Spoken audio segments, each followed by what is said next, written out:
Halo semuanya, jumpa lagi dengan Awan Chai di sini, pelatih konsultan pajak pertama dan satu-satunya di Indonesia. Hari ini kita mau bahas kelanjutan mengenai materi pengaduan pajak gue, guys. Jadi hari ini tuh gue bikin pengaduan baru dengan oknum yang sama, teman-teman ya, dengan oknum sama tapi timnya berbeda dan orang-orang ini ganti baju, gitu. Nanti gue jelaskan ya. Oke, by the way disclaimer dahulu guys ya bahwa isi video ini bukanlah saran profesional konsultan pajak buat Anda semua ya teman-teman ya. Kalau ada informasi yang salah di video ini langsung aja sampaikan di kolom komentar guys. Oke. Nah, di video-video sebelumnya kan sudah gue sering sampaikan ya mengenai informasi pengaduan gue. Ini sudah ke-21 seriesnya ya.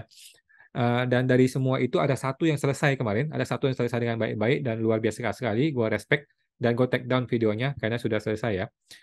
Nah, orang-orang yang gue laporkan ke pengaduan itu selalu gue ajak bicara baik-baik di awal guys ya. Tidak mendadak gue laporkan ya. Nah, gue selalu mulai dari persuasif dulu, ngobrol baik-baik, santai, smiley gitu ya.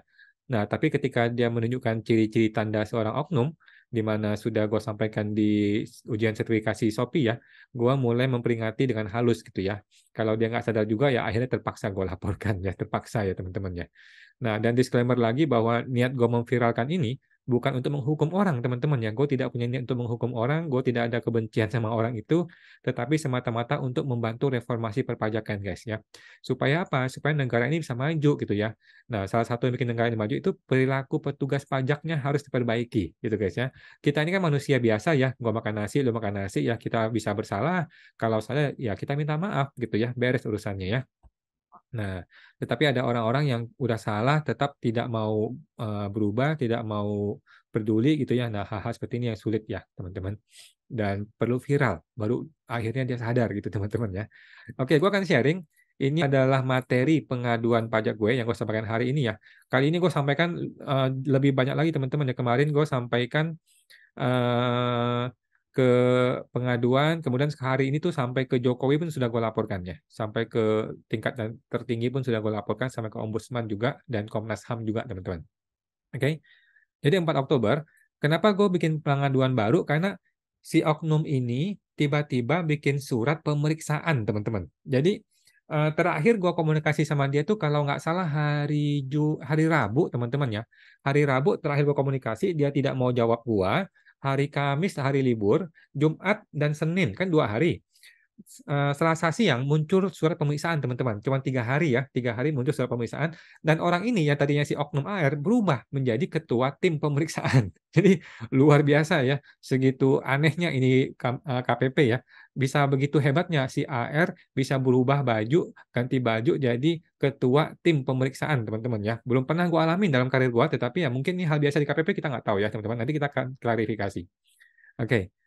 Jadi pengaduan tentang pejabat KPP Jakarta ini dan kawan-kawannya ya. Dari pengadunya gue. Nah, ini tim pengaduan kepada Wise Kemenkeu ya. Sudah gue laporkan ke sini, wise.kemenkeu.go.id dan sudah gue kirim ke sini juga ya ke pengaduan.itjen@kemenkeu.go.id ya. Kemudian pengaduan kantor pusat itu ada 2 ya, pengaduan@pajak.go.id, satu, kemudian kode.etik@pajak.go.id ini satu lagi. Jadi semua sudah gue kirim ya. Kemudian Komwasjak ke pengaduan.komwasjak@kemenkeu.go.id seperti biasa template nanti hasilnya. Kemudian tim pengaduan ombudsman ya. Jadi ombudsman sudah go WA juga, ini nomor WA-nya teman-teman ya. Kalau Anda punya kasus dengan pejabat ya lu lapor ke sini juga boleh ya. Pengaduan@ombudsman.go.id sudah gue kirimkan juga teman-teman ya. Kemudian Komnas HAM. Komnas HAM ini WA-nya nomor ini sudah gue WA juga. Nah, ini pengaduan@komnasham.go.id ya. Nah, jadi gue pengen mereka juga ikut memviralkan ini kasus teman-teman ya. Kemudian tim pengaduan DPR RI teman-teman. DPR itu ada di sini set garis miring tuh garis miring korekku@dpr.go.id ya. Satu lagi itu adalah Setnek Sekretaris Negara itu ke Presiden Jokowi. Itu emailnya apa ya? Emailnya lupa gue emailnya apa. Tapi sudah gue sampaikan juga teman-teman ya. Nanti gue coba ingat-ingat ya. Sudah gue emailkan juga pengaduan ini ke Setnek ya, Sekretariat Negara itu langsung ke Jokowi. Oke. Dan yang merespon pertama kali adalah yang merespon pertama kali adalah Prime Kemenkeu. Jadi gue juga email ke Sri Mulyani. Sri Mulyani itu mempunyai portal yang namanya Prime Kemenkeu, prime.kemenkeu kalau nggak salah ya, @kemenkeu.go.id. Nah, Prime Kemenkeu inilah yang pertama kali merespon dan dia bilang dia menembuskan ke sini. Dia menembuskan ke sini nih, pengaduan.itjen.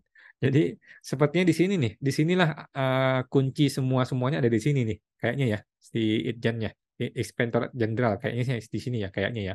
Oke. Nah, yang pengaduan belum balas, yang Komwasjak juga belum balas gue. Oke. Nah, bersama ini pengaduan dugaan oknum KPP Pratama ini, nah dan kawan-kawannya pengadunya gue, data WP-nya ini teradunya namanya si ibu itu dan seperti biasa dia masih menyembunyikan identitasnya ya, sudah diminta dan tidak diberikan ya teman-teman.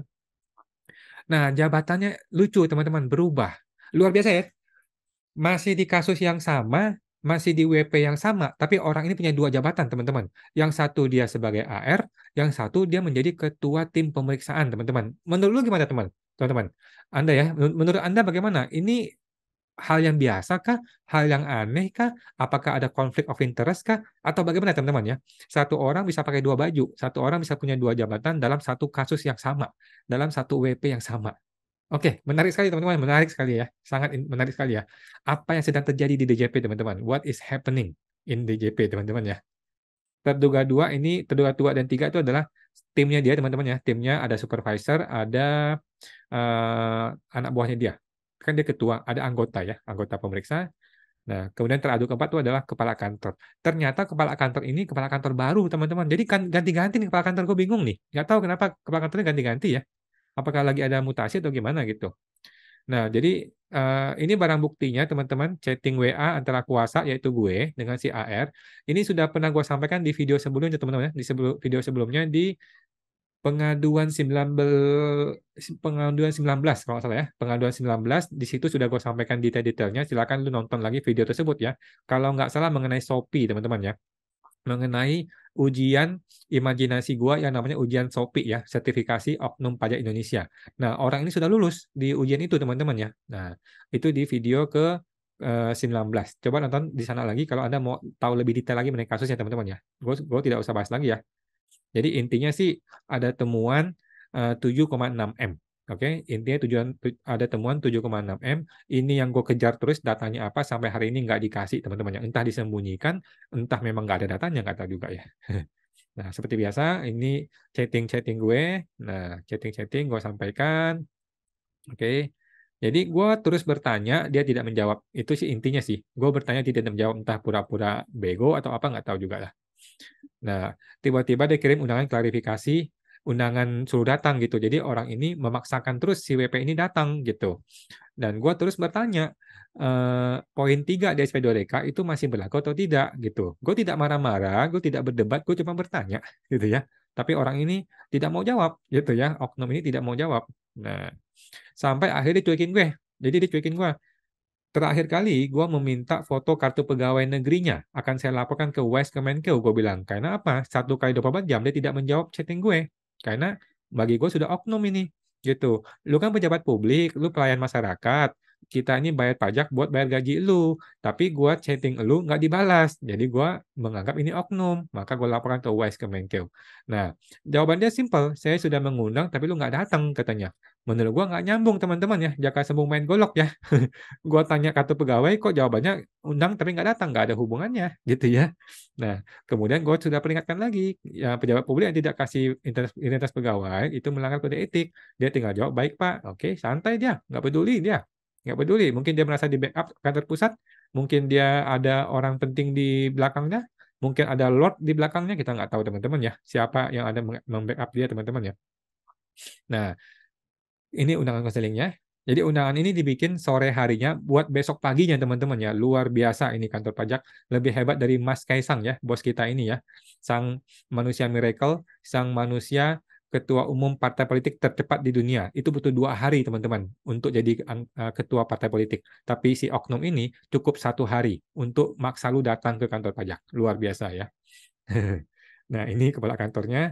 Ini chatting dengan WA dengan si oknum, dengan si WP ya. Jadi WP juga sama. Dari awal pun dia tidak basa-basi, dia langsung minta si WP datang gitu. Dia kira bodoh semua nih wajib pajak semua nih ya. Gua sudah datang, lu harus datang ya. Dia kira bodoh-bodoh semua nih WP semuanya.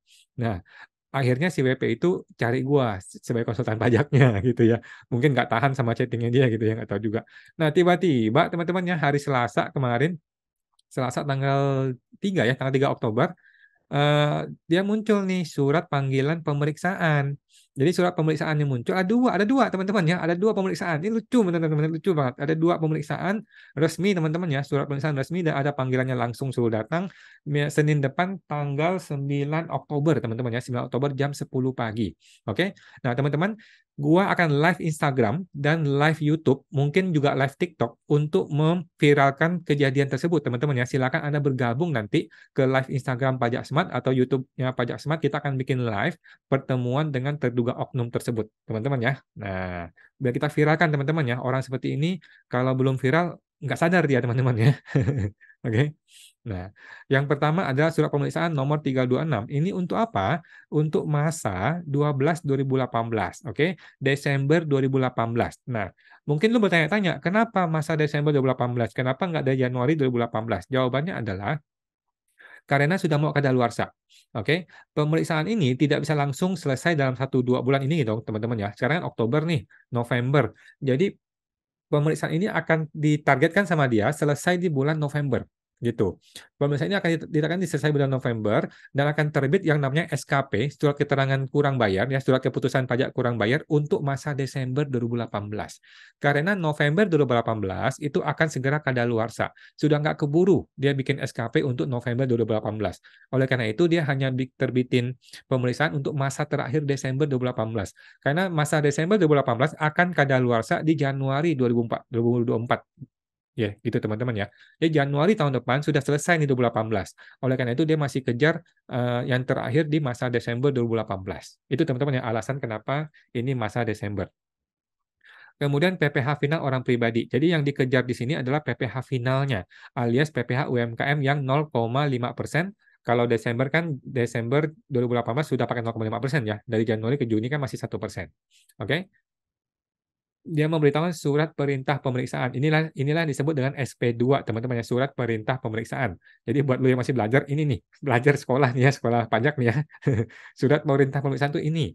Nomor print strip berapa-berapa gitu ya, print ya, perintah pemeriksaan ya, surat perintah pemeriksaan. Jadi nama ada 3 orang, teman-teman. Ada 3 orang nama-namanya, ada supervisor, ada ketua tim pemeriksaan, ada anggota tim pemeriksaan. Yang lucu teman-teman ya, yang lucu sekali yang bikin gue ketawa ngakak luar biasa ya. Yang nomor 2 ini ketua tim pemeriksaan si oknum ini teman-teman. Si oknum ini jadi ketua tim pemeriksaan. Aduh, gue bingung. Kok bisa orang ini merangkap jabatan? Yang pertama dia adalah AR, yang kedua dia adalah ketua tim pemeriksaan, bukan anggota loh teman-teman, ketua tim pemeriksaan, teman-teman ya. Nah, pertanyaan gua, apakah dia yang mengajukan pemeriksaan? Kalau dia yang mengajukan pemeriksaan, berarti lengkaplah semua satu jalur semua ini teman. Dia semua pelakunya teman-teman. Dari awal AR-nya dia yang mengusulkan pemeriksaan, mungkin dia yang mengajukan dia jadi ketua, dan dialah jadi ketua. Nanti dia juga akan memutuskan hasil pemeriksaan. Jadi satu jalur ini dia semua ini teman-teman ya. Luar biasa ini orang. Ini orang ajaib teman-teman ya, ajaib sekali. Lebih hebat dari Kaisang, lebih hebat dari Jokowi kali ya. Luar biasa teman-teman ya. Segitu segitu kuatnya orang ini teman-teman ya. Kita nggak tahu ada siapa di balik orang ini teman-teman ya. Kita nggak tahu ya. Nanti kita lihat teman-teman ya di KPP. Oke. Diperintahkan untuk melakukan pemeriksaan di bidang perpajakan sesuai dengan undang-undang ya sampai tahun 2021 ya, undang-undang HPP. Nama si WP, nah masanya adalah masa Desember ke Desember, teman-teman ya. Jadi hanya 1 bulan 2018 yaitu bulan Desember yang kena pemeriksaan. Oke. Kenapa begitu? Anda tadi sudah gue jelaskan ya, yaitu akan menjelang kadaluarsa, dia tidak mau ambil risiko yang bulan November karena November pun rasanya nggak keburu gitu. Sekarang kan Oktober, November, Desember lah dia akan terbitkan SKP, surat keputusan pajak untuk masa Desember. Oke. Nah, sekarang kode atau kriteria pemeriksaan. Jadi gini teman-teman, pemeriksaan itu ada banyak kodenya, ya kan? Ada dalam rangka A, dalam rangka B, dalam rangka C ya. Ini kodenya 9861 teman-teman ya, yang namanya pemeriksaan khusus kantor. Kantor tuh maksudnya lu yang datang ke KPP, bukan dia datang ke kantor lu, gitu ya. Jadi kalau lapangan tuh dia datang ke tempat kita kan, ke tempat WP. Kalau ini kantor, artinya dia suruh kita datang. Dia suruh WP datang ke kantor pajak, gitu teman-teman ya. Yang gue tahu begitu teman-teman ya. Kalau ada yang salah tolong di komentar, dikoreksi. Berdasarkan keterangan lain, data konkret, teman-teman ya. Jadi dari awal dia sudah tekankan ke gua, ini adalah data konkret. Yang mana gua tolak argumen ini. Karena datanya tidak jelas. Kalau data tidak jelas, menurut gua tidak konkret. Ya. Menurut gua data konkret itu data jelas. Ya. Ini data tidak jelas menurut gua. Tapi menurut dia data konkret. Oke?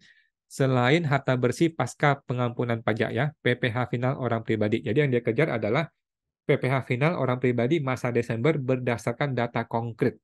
Oke, artinya apa? Artinya dia punya data mengenai omset bulan Desember 2018. Oke, ini persepsi gua dari surat perintah ini ya, pemeriksaan ini ya, yang mana gue belum temukan data itu di chatting kemarin ataupun di surat SP2DK. Tujuannya apa? Tujuannya adalah menguji kepatuhan pemenuhan kewajiban perpajakan. Oke, Jakarta 3 Oktober PLH kepala kantor ya. PLH ini pelaksana harian kepala kantor. Jadi gue bingung nih KPP ini ganti-ganti terus teman-teman. Ada PLT, ada PLH, ada kepala kantor langsung. Jadi gue nggak ngerti nih KPP ini entah karena saking sibuknya atau memang lagi ada pergantian atau ada politik atau gimana nggak tahu juga ya. Ganti-ganti kepala kantornya. Oke. Nah, di surat ini juga ada panggilan, teman-teman ya. Inilah panggilan ya. Panggilan dalam rangka pemeriksaan ya. Jakarta 3 Oktober, sehubungan dengan SP2 nomor sekian, tanggal 3 Oktober pertama ini, diberitakan bahwa, nah, 3 orang ini diperintahkan untuk melakukan pemeriksaan kantor di bidang perpajakan terhadap perusahaan atau pekerjaan saudara di bawah ini. Nama ini, nah, masanya 12, tujuan pemeriksaannya menguji.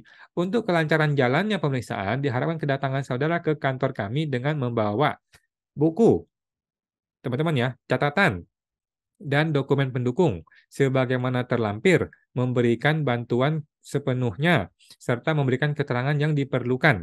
Oke, pada hari 9 Oktober kantor KPP, nah jam 10 pagi teman-teman ya. Jadi dia nggak bilang nih, kan dia bilang gini ya, kita baca ya teman-teman ya. Membawa buku, catatan, dokumen pendukung sebagaimana terlampir teman-teman. Tidak ada lampirannya teman-teman. Lucu ya. Dia minta data tapi tidak ada lampiran.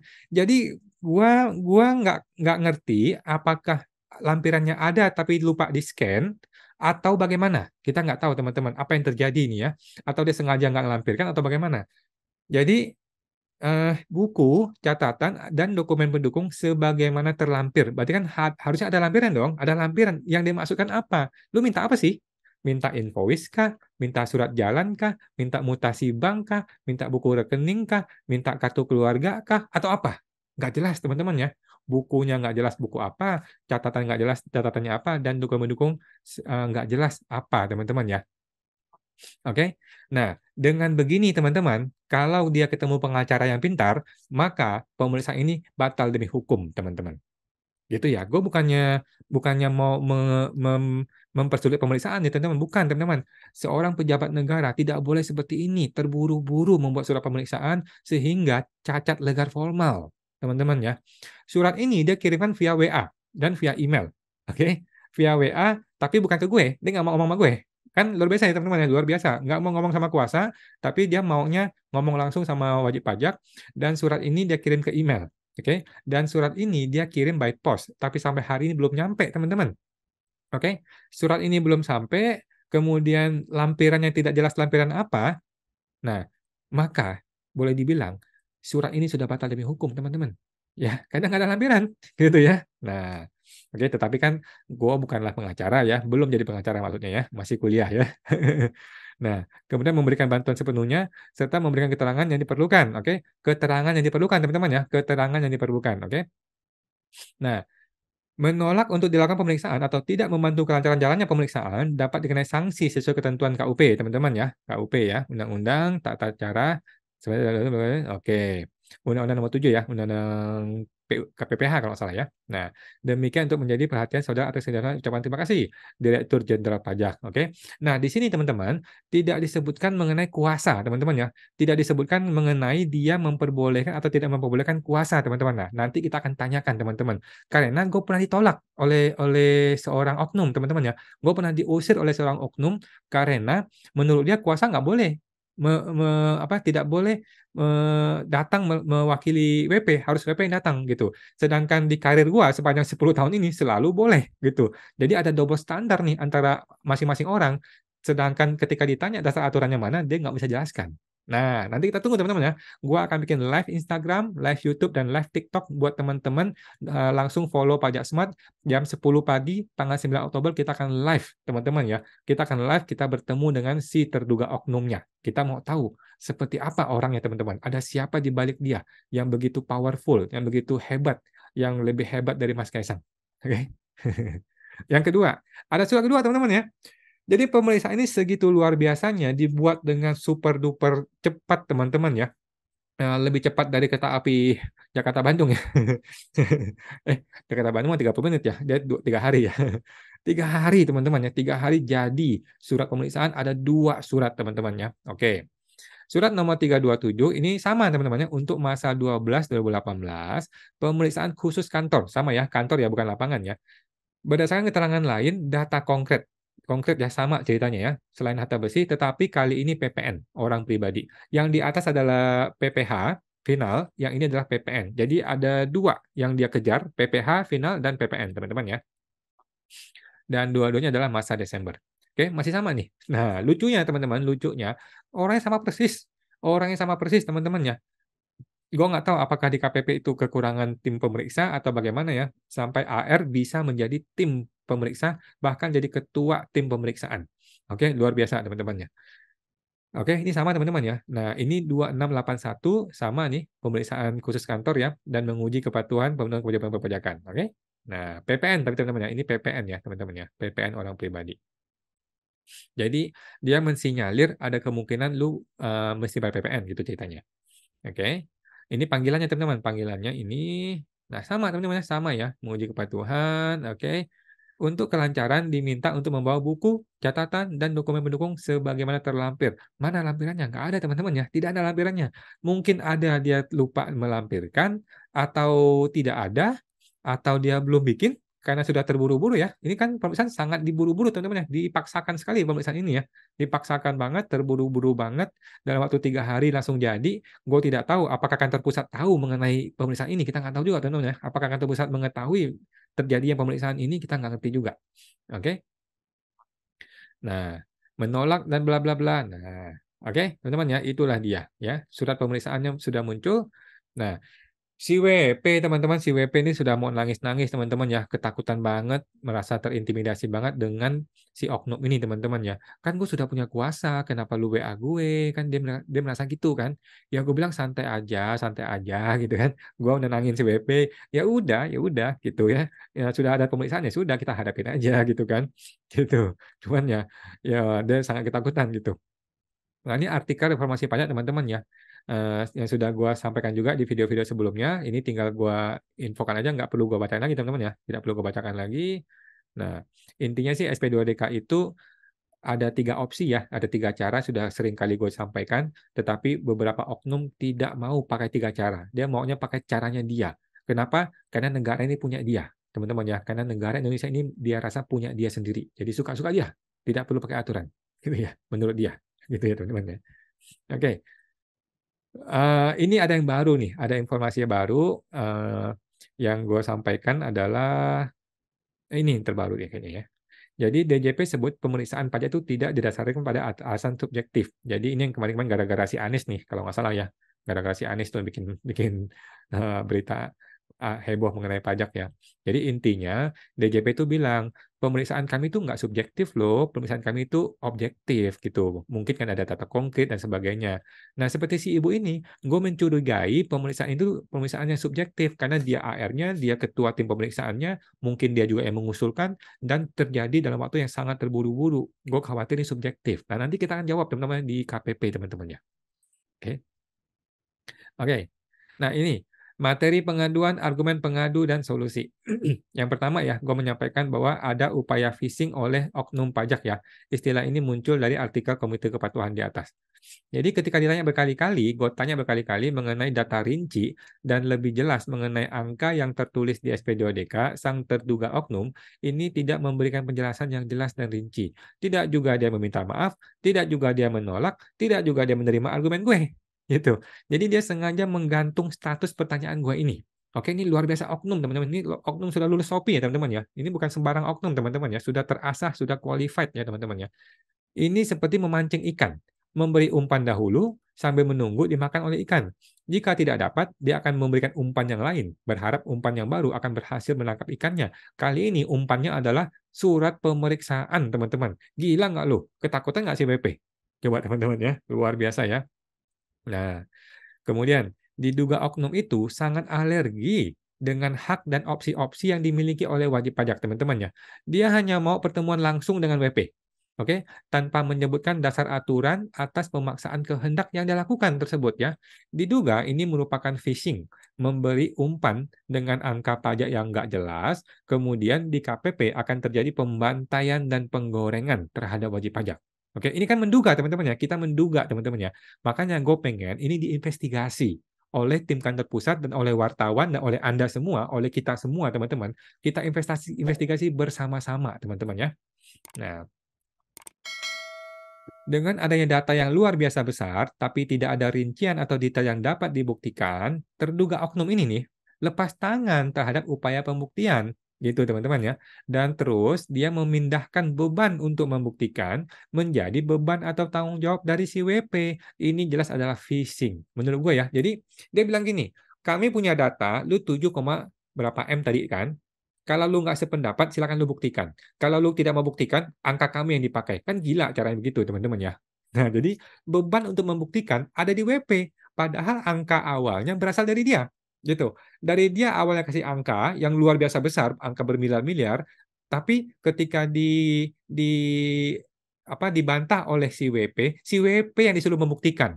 Oke, membuktikannya nggak sembarangan, disuruh cetak mutasi bank semuanya, gitu teman-teman ya, untuk kejadian 5 tahun yang lalu teman-teman ya, ini luar biasa ya teman-teman, ini phishing namanya, oke? Jadi kalau kalau bukan phishing itu gimana? Kalau bukan phishing itu begini loh, data kami itu begini, Bapak WP, Ibu WP, data kami begini, detailnya seperti ini, rinciannya seperti ini, lu melakukan transaksi dengan si ini, tanggal sekian, ini datanya, lu mesti bayar pajak sekian, PPN sekian, PPh sekian. Selesai urusannya. Nggak usah pakai konsultan pajak, nggak usah basa-basi, nggak usah negosiasi, tinggal bayar atau nggak bayar, selesai. Gitu. Itu yang namanya bukan phishing. Oke. Kalau phishing, nih angka omset lu ini 10 miliar atau 20 miliar. Kalau lu nggak setuju, lu yang buktikan. Nah, itu namanya phishing, teman-teman ya. Phishing ya, teman-teman ya. Oke, terus gue bilang, jika pengadu benar, terduga oknum ini pejabat harus membuat surat tertulis permohonan maaf ya dan berjanji tidak akan mengulangi perbuatannya lagi di kemudian hari terhadap semua wajib pajak. Oke. Jika pengadu salah, kan gue juga bisa salah ya teman-teman ya. Gue juga bisa salah ya. Mohon kami warga negara diedukasi penjelasan serta dasar hukumnya. Oke? Boleh dong. Nomor 2. Diduga oknum pejabat ini sengaja menyembunyikan identitas pegawai negerinya. Oke. Nah, kuasa telah bertanya via chatting WA untuk meminta foto kartu pegawai negeri terduga oknum tersebut ya. Tetapi chattingnya tidak dibalas dengan jelas gitu ya. Dia tidak menolak, dia juga tidak juga menerima, tidak juga dia berargumen terhadap permintaan gue. Oke. Seolah-olah tidak pernah ada pertanyaan itu gitu. Seolah-olah gue tidak pernah bertanya gitu loh. Ya, ini agak aneh teman-teman. Ini agak aneh ya. Beliau ini bukanlah orang dengan keterbelakangan mental teman-teman ya. Gue nggak tahu ya. Gue nggak pernah ketemu orangnya. Gue tidak tahu apakah dia cacat mental atau gimana. Nggak tahu ya teman-teman ya. Tetapi menurut gue enggak ya. Gue rasa tidak ya. Seharusnya dapat memahami pertanyaan saya gitu. Tetapi lucu. Gue sudah bertanya, dia tidak menolak, tidak menerima, tidak berargumen. Dia ngomong yang lain. Luar biasa ya. Nah, jadi gue bertanya, kok bisa sih ini chatting dari rakyat ya, kan gue rakyat ya, yang pajaknya memberi gaji ke pejabat ini, kan pejabat ini makan gaji dari uang rakyat, betul nggak teman-teman? Betul nggak sih? Tidak dibalas chatting saya gitu, apalagi sehubungan dengan permintaan identitas pegawainya, ini krusial teman-teman ya, krusial sekali. Oke. Saya sudah menyampaikan bahwa menyembunyikan identitas pegawai adalah pelanggaran kode etik pegawai negeri. Dia santai saja tuh. Mungkin dia merasa dapat backup dari kantor pusat, nggak tahu. Mungkin dia anak atau saudara dari seseorang di kantor pusat, kita tidak tahu teman-teman ya. Jangan-jangan teman-teman kita tidak tahu ya. Kita hanya mengira-ngira aja. Ya. Anehnya lagi, statusnya berubah teman-teman dari AR menjadi ketua tim pemeriksaan. Jadi dia ini sebenarnya siapa? Apa jabatannya? Kok bisa berubah-ubah jabatannya? Lucu teman-teman ya. Ini lucu, agak aneh. What is happening with this KPP ya? Agak aneh teman-teman ya. Baru minggu lalu dia adalah AR, minggu ini dia jadi pemeriksa pajak. Jangan-jangan minggu depan dia jadi kepala kantor. Jangan-jangan 2 minggu lagi jadi kasih. Kita nggak tahu teman-teman. Kita nggak tahu teman-teman. Kita menduga-duga teman-teman ya. Ini saking anehnya, saking membingungkannya, kita jadi menduga-duga. Oke? Tetapi nanti kita akan klarifikasi di KPP ya. Hari Senin jam 10 pagi teman-teman silakan hadir di live Instagram Pajak Smart teman-teman ya. Nah, Ternyata benar nih, pihak kantor pusat terkesan mendukung dan membackup terduga oknum ini. Nah, teman-teman, tanggal 3 Oktober, email pengaduan @pajak.go.id menginformasikan sebagai berikut. Atas poin nomor 2, atas dugaan menyembunyikan identitas pegawai, secara ketentuan diatur dalam surat internal yang sama bahwa pegawai KPP dalam rangka pengawasan menunjukkan tanda pengenal dalam hal pegawai tersebut melakukan kunjungan kepada wajib pajak. Jadi, dia tidak membantah gua, dia juga tidak menerima gua, sengaja digantung, tapi dia hanya bilang begini. Maksudnya gini loh, yang gue tangkap dari kalimat ini adalah AR itu tidak perlu kasih kartu pegawai kalau bukan dalam rangka kunjungan kepada wajib pajak. Oke, kalau dalam rangka kunjungan dia perlu kasih kartu pegawai, tapi kalau bukan dalam rangka kunjungan nggak perlu kasih kartu pegawai. Oke, jadi keberpihakannya terlihat dengan jelas ya teman-teman ya. Tapi tunggu nih, gua ada pertanyaan ya. Gua ada pertanyaan di sini ya. Kok tidak disebutkan ketentuan surat internal ini nomor berapa, pasal berapa, ayat berapa? Surat internal ini kapan terbitnya? Mulai berlaku kapan untuk siapa saja ya? Dan argumen ini tidak mematahkan argumen saya, gitu ya. Tidak menolak, tidak juga menerima, gitu. Tidak juga membantah, tapi sengaja dibuat grey atau kabur, tidak jelas maksudnya bagaimana. Maksud lu bagaimana sih? Apakah maksud lu gua salah? Tidak boleh bertanya kartu pegawai atau gimana gitu loh. Sekarang kalau gue tidak bertanya kartu pegawai, bagaimana caranya gue mau melaporkan oknum? Coba mikir teman-teman. Kalau gue tidak bertanya kartu pegawai dia, bagaimana caranya gue bisa melaporkan dia? Gitu, gitu. Kan jadi bingung. Jadi malah terbalik-balik nih ya teman-teman logikanya ya. Oke. Dan kemudian gue punya informasi ini sehubungan dengan ASN. Oke, ini sudah gue sampaikan di video sebelumnya teman-teman ya. Di video sebelumnya sudah gue sampaikan bahwa pegawai negeri atau ASN itu wajib menyampaikan kartu atau identitas pegawainya apabila diminta. Oke, itu sudah clear. Nggak ada urusannya kapan perlu, kapan nggak perlu. Pokoknya kalau diminta, dia wajib memberikan. Terutama dalam hal memberikan pelayanan kepada masyarakat. Oke, ketika dia berdiskusi tentang sebuah SP2DK itu adalah bentuk pelayanan kepada masyarakat. Oke, maka dia wajib memberikan kartu pegawainya. Oke.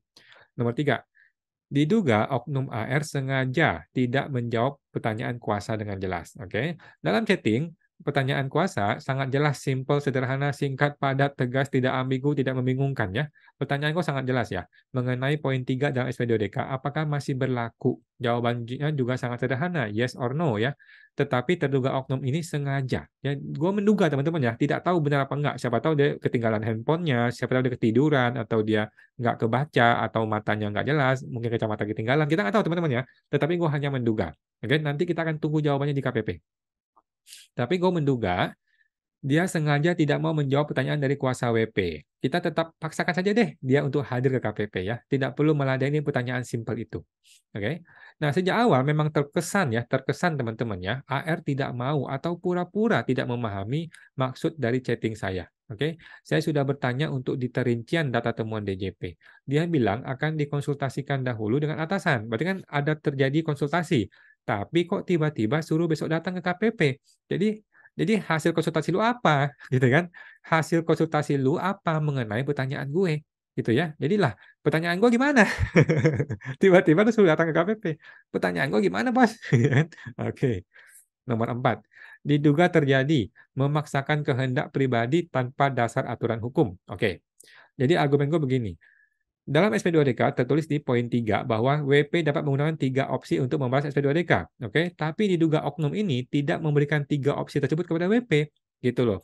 Tetapi tidak juga dia menolak bahwa ada 3 opsi tersebut. Jadi sengaja digantungkan tidak jelas, teman-teman ya. Ketika saya bertanya, juga nggak ada jawaban sama sekali, gitu. Oknum ini mengalihkan pembicaraan ke hal yang lain. Jadi terkesan oknum ini memaksakan kehendak untuk pertemuan tatap muka tanpa memberikan dasar aturan apapun gitu loh. Kenapa harus memilih opsi yang ini daripada opsi yang lain? Nah, yang gue mau tahu adalah bagaimana dasar hukumnya. Tidak juga dijelaskan oleh si oknum ini, teman-teman ya. Jadi entah apa yang ada di pikiran oleh si oknum ini. Apakah dia merasa negara ini punya dia? Suka-suka dia yang ngatur. Kalau gue nggak mau kasih opsi 3 ya nggak apa-apa. Gue maunya opsi 1 ya lu harus ikuti opsi 1. Apakah begitu pola pikir dia? Kita nggak tahu, teman-teman. Kita hanya menduga-duga, teman-teman ya, karena dia tidak menjawab pertanyaan gua. Jangan-jangan HP dia ketinggalan ya. Jangan-jangan dia kemampuan membacanya jelek gitu ya. Atau mungkin HP-nya rusak. Kita nggak tahu, teman-teman ya. Kita hanya menduga-duga nih. Oke, makanya nanti hari Senin kita live Instagram, kita langsung ketemu sama si oknum ini biar dia klarifikasi langsung, teman-teman ya. Oke. Nomor 5. Diduga terjadi oknum sengaja terburu-buru mengirim surat undangan. Tabrak aja tuh prosedur ya. Jadi kembali lagi gue sampaikan, polisi kirim surat panggilan 1 minggu sebelumnya. Pengadilan pajak kirim surat 1 minggu sebelumnya. Mas Kaisang nih, si manusia super nih, si manusia miracle, bos kita nih, butuh waktu 2 hari untuk jadi ketua umum. Tapi orang ini sengaja memaksakan pertemuan di hari besoknya. Oke? Dari surat undangannya itu jam 5 sore sebelumnya. Gitu ya. Nah, pertanyaan gue, bagaimana prosedurnya? Itu bos, itu aja sih simpel gue pertanyaannya ya. Gitu. Ini sudah gue sampaikan di video gue sebelumnya ya. Oke. Kemudian nomor 6. Diduga terjadi konflik of interest. Ya, diduga oknum AR dan oknum diduga oknum AR dan oknum ketua tim pemeriksaan. Orang yang sama nih teman-teman ya, orang yang sama ya. Jadi telah terbit 2 buah surat pemeriksaan resmi. Yang sangat aneh adalah dalam 2 surat tersebut ketua tim pemeriksaan adalah juga orang yang sama dengan oknum AR-nya. Oke? Bukankah ini berpotensi menjadi konflik of interest, teman-teman? Bagaimana menurut lu, teman-teman? Bagaimana menurut lu? Oke, dia AR-nya, dia juga tim ketua pemeriksaannya. Karena jelas-jelas dia sedang berperkara dengan gue nih. Dia sedang berperkara dengan saya karena komunikasi yang error ya, bukan gue yang error, tapi dia yang error. Kenapa? Karena dia tidak menjawab pertanyaan gue. Ya, serta sudah saya adukan ke pengaduan. Jadi ketika gue sudah mengadukan orang ini ke pengaduan, maka dia sudah menjadi objek sengketa. Oke, menjadi objek sengketa permasalahan. Kok bisa orang yang sama ini ditunjuk menjadi ketua tim pemeriksaan? Apakah kepala kantor nggak tahu? Ya kita nggak tahu juga teman-teman ya. Nah nanti kita konfirmasi teman-teman. Tentu saja dia akan menjadi sangat subjektif. Menurut gue nih ya, dia akan jadi sangat subjektif karena memiliki kebencian atau ketidaksenangan dengan saya gitu ya. Terbukti dari mana? Dari chatting-chatting saya yang tidak dibalas dengan benar gitu ya. Nah, seorang ASN tidaklah dapat melakukan sebuah tugas jabatan apabila dicurigai dapat menjadi konflik of interest. Itu pendapat gue, teman-teman ya. Dia ini adalah AR-nya, dia marah, dia oknumnya, dia juga menjadi ketua tim pemeriksaan. Oke, apakah tidak ada pemisahan tugas di KPP? Bagaimana sih prosedurnya?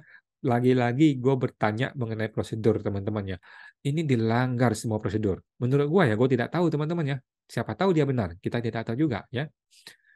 Jadi ini ibaratnya dia polisinya nih, dia nangkap, dia juga jaksa penuntut umumnya yang memaksakan pasal-pasal yang akan dituntut, dia juga hakimnya yang nanti akan memutuskan WP ini bersalah atau tidak. Cilakalah si WP. Gitu teman-teman ya. Gimana? Dia polisinya yang nangkap, dia juga jaksanya yang menuntut, yang menyatakan pasal-pasal, dia juga hakimnya yang memutuskan. Matilah si WP. Mana bisa lawan kalau begini? Teman-teman ya. Gila nggak sih? Oke teman-teman. Ini adalah konflik of interest yang nanti akan gue konfirmasi. Kita tunggu ya jawaban dari kepala kantor nanti. Nomor 7. Diduga terjadi ya, oknum sengaja menarget pemeriksaan dengan terburu-buru. Oke. SP2DK itu awalnya berjalan baik-baik saja teman-teman ya. WP sudah menunjuk kuasa, kuasa sudah menghubungi AR, meminta data, dan sedang mempersiapkan jawaban atas SP2DK. Oke? Tetapi kelihatannya memang si oknum ini sudah memang menuju pemeriksaan resmi. Oke? Tanpa peduli dengan penyelesaian SP2DK. Oke? Buktinya apa? Dia cuek-cuek saja dengan SP2DK gitu. Cuek-cuek aja dia. Dia tidak menjawab ketika ditanya gitu loh. Jadi ibaratnya orang lagi mancing tapi lagi ngasah pisau gitu ya, lagi mancing tapi pisau lagi diasah nih, gitu ya teman-teman ya. Nah, jadi pancingannya santai aja dia, gitu begitu dapat dipotong gitu kan. Nah, kemudian langsung membuat surat undangan harus datang ke KPP. Undangan ini panggilan teman-teman ya. Ini undangan SP2DK. Kemudian WP tidak hadir, dapat dengan mudah menjadi alasan yang tepat untuk memulai pemeriksaan. Oke? Jadi dia sudah membuat surat undangan konseling dan WP tidak hadir. Bukankah itu alasannya sangat tepat untuk memulai pemeriksaan, teman-teman ya? Nah, teman-teman ya sudah tahu ya, sudah tahu link benang merah itu sudah tahu ya, benang merah bagaimana kejadian-kejadian ini bersambung-bersambung, teman-teman ya. Oke. Nah, yang gue komplain, SP2DK-nya saja tidak ada resolusi apapun, bro. Ya, tidak ada berita acara terhadap penyelesaian dari SP2DK tersebut. Nah, lantas bagaimana pertanggungjawaban AR terhadap tindak lanjut SP2DK? Kan bingung ya. SP2DK sedang berjalan, belum ada BA-nya, belum ada pemberian keterangan, belum ada surat balasan, belum ada penjelasan apapun. Gara-gara apa? Gara-gara AR belum memberikan data yang rinci yang dibutuhkan oleh si WP. Ya, tiba-tiba jadi pemeriksaan. Nah, jadi saya bertanya-tanya nih guys ya, bagaimanakah prosedur terjadinya pemeriksaan dalam KPP ini? Menurut lu gimana? Apakah lu jadi bertanya-tanya juga mengenai kasus ini, teman-teman? Apakah lu bertanya-tanya juga ya? Dalam waktu 3 hari, teman-teman ya? Nah, mohon dijelaskan dan ditunjukkan bukti-buktinya. Gue tidak mau sembarangan penjelasan ya, gue mau bukti-bukti. Bagaimana prosedur terjadinya pemeriksaan ini? Kapan mulai diusulkan? Ketika sebuah pemeriksaan dilakukan, ada yang mengusulkan. Begitu teman-teman ya, tidak tiba-tiba muncul di komputer dong, ada yang mengusulkan. Begitu memang diusulkan, ada sebuah surat mengusulkan pemeriksaan. Oke, gue mau lihat surat itu. Oke. Setelah surat diusulkan, ada meeting, ya kan? Ada meeting, eh, mengenai pemeriksaan ini. Oke, alasannya apa? Kenapa akan diperiksa? Dan kapan disetujui Kanwil? Setahu gua, teman-teman ya, pemeriksaan itu harus disetujui oleh Kanwil. Kemudian kapan di kantor pusat? Setahu gua, pemeriksaan itu harus disetujui oleh kantor pusat. Nah, gua mau tahu nih kapan disetujui oleh kepala kantor juga.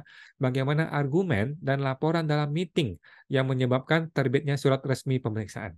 Oke, ini semua adalah legal formal. Jangan-jangan ini semua dilanggar, teman-teman. Jangan-jangan ini semua dipotong semua, langsung dia cetak surat pemeriksaan. Kenapa? Karena negara ini punya dia. Itu teman-teman ya. Jangan-jangan, teman-teman. Gue tidak tahu, teman-teman ya. Jangan-jangan terjadi cacat legal formal. Dikarenakan si oknum sengaja menarget pemeriksaan dengan melanggar semua prosedur yang berlaku. Jangan-jangan, teman-teman ya. Gue menduga. Nah, supaya dugaan gue ini terbukti benar atau terbukti salah, kita perlu tahu detail. Oke, nanti hari Senin kita akan live Instagram jam 10. Teman-teman lihat bagaimana jawaban dari KPP-nya teman-teman ya. Nah, gue bertanya, bukankah SP2DK harus dilaporkan dahulu ke atasan dalam laporan tertulis, sehingga laporan ini dapat menjadi dasar untuk dimulainya usulan pemeriksaan? Betul teman-teman ya? Jadi SP2DK harus dibuat laporannya, laporan inilah yang menjadi dasar untuk dimulainya pemeriksaan, atau untuk mengusulkan pemeriksaan. Itu teman-teman ya. Nah, saya ingin melihat bagaimana isi BA atau laporan SP2DK tersebut. Saya menjadi bingung karena saya belum memberi keterangan apapun, gitu ya. Nah, terakhir saya komunikasi dengan si oknum itu tanggal 27 September, ya, hari Rabu kalau nggak salah. Surat pemeriksaan terbit 3 Oktober. Artinya hanya dalam 3 hari kerja, teman-teman ya, terjadinya proses munculnya surat pemeriksaan resmi. Teman-teman ya, 3 hari. Dia hanya butuh 3 hari. Telat sedikit daripada Mas Kaisang. Hal ini membuat saya semakin bertanya-tanya, guys. Bagaimanakah prosedurnya? Kok bisa lu dalam 3 hari menerbitkan surat pemeriksaan resmi? Apakah sudah dimitingkan di semua pihak yang berkepentingan? Gue tidak tahu ya. Apakah komite kepatuhan tahu mengenai ini? Bagaimana? Apakah kepala kantor gimana? Ya, kanwilnya gimana? Kantor pusatnya gimana? Apakah sudah mengetahui hal ini? Gue mau tahu teman-teman ya. Gue sebagai warga negara yang sedang diperiksa, yang akan dikriminalkan nih, artinya gue akan kena pajak ya atas pemeriksaan, gue perlu tahu bagaimana proses legal formal terjadinya pemeriksaan. Boleh dong, teman-teman? Boleh nggak, teman-teman? Boleh nggak sih kalau kita lagi diperiksa, kita mau tahu legal formalnya? Boleh lah ya? Oke. Pemeriksaan yang begitu cepat, terkesan dipaksakan, tanpa ada BA atau laporan SP2DK, tanpa ada klarifikasi yang dapat didapatkan dari WP. By the way, bukannya WP tidak mau komunikasi ya, tetapi si oknum yang tidak sudi menjawab pertanyaan WP. Gitu teman-teman ya. Nah, tapi kok kali ini dia ketua pemeriksaan. Gimana dong? Ya, dia AR-nya, waktu AR dia tidak menghormati kuasa, tidak mau ngomong sama kuasa, sekarang jadi ketua tim pemeriksaan. Bagaimana dia bisa menghormati kuasa? Tipe orang seperti ini mau gimana teman-teman? Tidak ada cara lain, hanya satu cara kita viralkan teman-teman ya. Nomor 8. Diduga telah terjadi ya, kepala kantor kurang teliti dalam menandatangani surat ya. Apakah kepala kantor sudah membaca surat undangan sebelum ditandatangani? Kok bisa dibikin surat undangan besok pagi jam 10 dikirimkan hari ini sore jam 5 sore? Bagaimanakah prosedurnya? Ini KPP lebih hebat daripada polisi, kejaksaan, dan pengadilan pajak. Oke. Kemudian, apakah Bapak Kepala Kantor sudah membaca surat perintah pemeriksaan 2 lembar sebelum dia tanda tangani? Gue pengen tahu juga teman-teman ya. Kok bisa dalam 3 hari saja Sudah resmi terbit surat pemeriksaan 2 lembar. Apakah tidak ada prosedur yang dilanggar? Bagaimana prosedurnya? Lagi-lagi gue ngomong mengenai prosedur, teman-teman ya. Kita sebagai warga negara boleh dong tanya prosedur, teman-teman ya. Tolong dijelaskan rinci disertai dengan bukti-buktinya. Oke? Apakah Bapak Kepala Kantor sudah mengetahui adanya konflik dalam komunikasi antara oknum pejabat dengan saya? Gue mau tahu nih, jangan-jangan Pak Kepala Kantor tidak tahu mengenai konflik ini. Oke, di mana pertanyaan saya tidak dibalas. Buat surat undangan sewenang-wenang sebelum beliau menandatangani surat perintah pemeriksaan. Apakah Pak Kepala Kantor tahu hal ini? Oke, jangan-jangan Bapak Kepala Kantor sama sekali tidak diberitahu hal ini. Gue pengen tahu juga nih, teman-teman ya. Gue akan bertanya kepada kantor nanti, teman-teman, hari Senin, teman-teman ya, Senin pagi. Oke. Nomor 9, saya meminta hal-hal berikut ini dari tim pengaduan. Oke. Jadi biar jelas nih, biar tim pengaduan tuh nggak sembarangan email-email, terus pakai persepsi, terus nggak ada dasar aturan. Jadi sekarang gue jelas. Oke, gue minta 4 hal ini. 1, dilakukan investigasi yang mendalam tentang perilaku diduga oknum pejabat publik tersebut ya. Investigasi ini harus menghasilkan sebuah laporan tertulis dong, ya, ditandatangani oleh semua pihak dan diberikan kepada saya selaku pengadu. Iya dong, boleh dong, gue dapat hasil investigasinya. Kalau enggak gimana dong? Lu sembarangan ngomong, kan gue nggak tahu, lu betul nggak sudah investigasi dia? Lu betul nggak sudah interview orang itu? Jangan-jangan lu hanya nge-backup dia doang. Kan gue mau tahu ya, teman-teman ya. Jadi, investigasi itu haruslah dalam bentuk sebuah laporan tertulis, ditandatangani oleh semua pihak, dan diberikan ke saya selaku pengadu. Oke? Boleh nggak teman-teman begitu? Coba gue tanya lu ya, lu sebagai pengadu boleh nggak meminta hal seperti itu? Yang kedua, setiap poin dalam pengaduan ini perlu dijelaskan secara tertulis oleh terduga oknum. Gue tidak mau asal ngomong, gue tidak mau asal berpersepsi, tertulis. Gue maunya semuanya tertulis ya. Bukannya asal pakai persepsi pribadi dia ya, tetapi berdasarkan dasar hukum, aturan yang berlaku, tertulis. Gue tulis gede-gede nih ya, tertulis ya. Oke, yang ketiga, apabila teradu merasa bersalah, perlu dibuat surat tertulis permohonan maaf. Gue minta nih ya, mohon maaf ya. Apabila teradu merasa tidak bersalah, maka dibuat surat tertulis juga berisi penjelasan dan dasar hukum untuk mengedukasi saya. Ya dong, gue perlu diedukasi dong. Berarti kan gue salah nih. Kalau gue salah, maka gue perlu diedukasi. Betul ya teman-teman ya? Betul ya? Kita kan warga negara bisa salah, ya toh? Gue juga bisa salah. Gue bukan manusia sempurna ya. Kalau gue salah, tolong gue diedukasi, gitu ya. Jangan dicuekin ya. Nah, nomor 4. Investigasi mengenai bagaimana proses terbitnya surat pemeriksaan 2 lembar yang secara ajaib ya, terbit dalam 3 hari, ajaib teman-teman ya. Buat laporan investigasi dan diberikan kepada saya hasilnya selaku pengadu. Gue pengen tahu investigasi khusus mengenai pemeriksaan ini doang. Bagaimana? Oke. Nomor 10. Gua juga meminta asistensi semua pihak yang masih peduli dengan reformasi pajak. Oke, kalau lu masih peduli reformasi pajak, silahkan datang teman-teman ya. Gue meminta asistensi dan investigasi dari pihak luar seperti Ombudsman, Komnas HAM, Komisi 11 DPR, sudah gue email, meminta berita ini diviralkan di media digital dan elektronik, teman-teman ya. Kemungkinan terduga oknum tersebut tidak akan sadar apabila belum menjadi viral ya di media. Oke.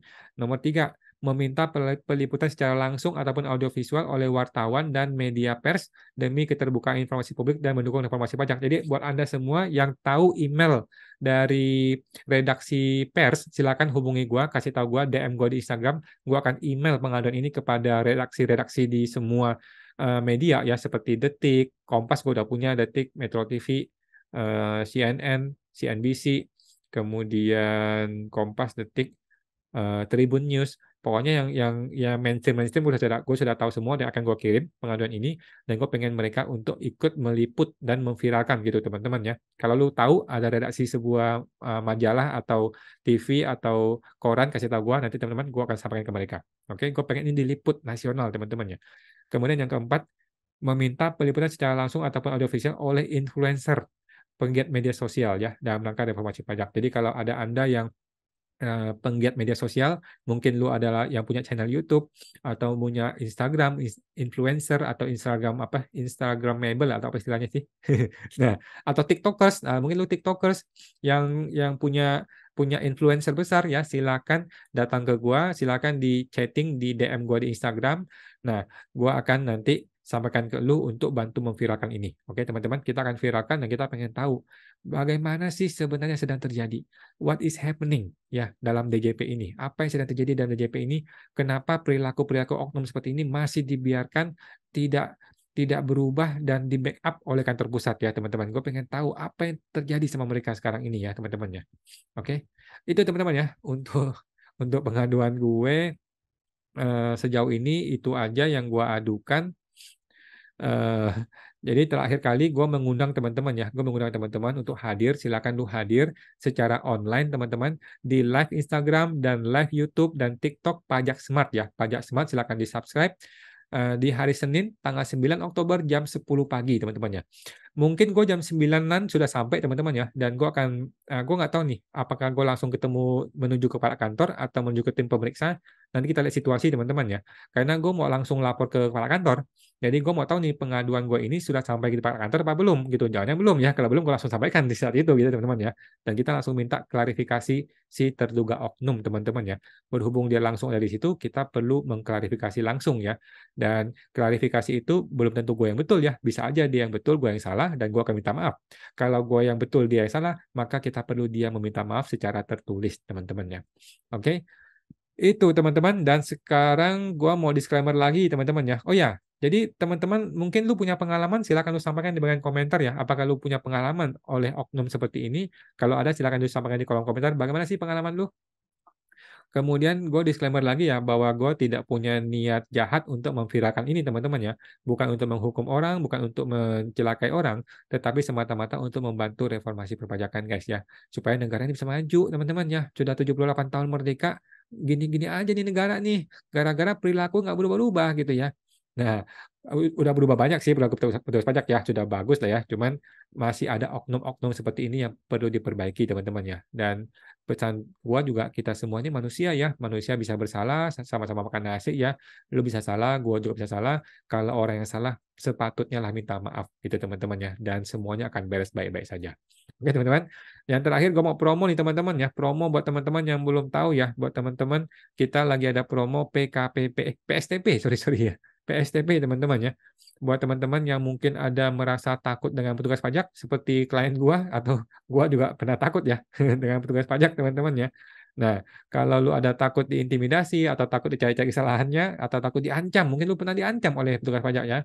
Kalau masih ada ketakutan tersebut, lu cocok ikut ke pelatihan PSTP gua guys ya. Program pelatihan siapa takutpajak.com ya, akan membantu Anda untuk menghadapi petugas pajak nih. Siap menghadapi surat SP2DK, pemeriksaan, bahkan hingga melawan si oknum teman-teman ya. Segera daftar di www.siapatakutpajak guys ya. Promo ada di bulan ini saja. Anda akan bergabung dalam komunitas eksklusif teman-teman ya, PSTP di grup Telegram. Kita bisa diskusi tentang masalah pajak Anda nanti ya, tanpa batas waktu ya, selamanya. Dan kita akan bertemu secara langsung via online setiap Jumat malam guys ya. Jumat malam jam 8 malam kita akan bertemu hanya untuk member PSTP saja. Dan ada bonus nih, untuk batch 6 ini ada bonus. Anda akan berdiskusi langsung dengan saya one on one teman-teman ya, private selama 45 menit ya, satu kali aja. Oke teman-teman. Oke guys, manfaatkan masa promo ini hanya di bulan ini saja. Silakan daftar di website ya, www.siapatakutpajak.com ya. Di sana guys ya, www.siapatakutpajak.com guys. Oke, selamat bergabung, sampai jumpa semuanya.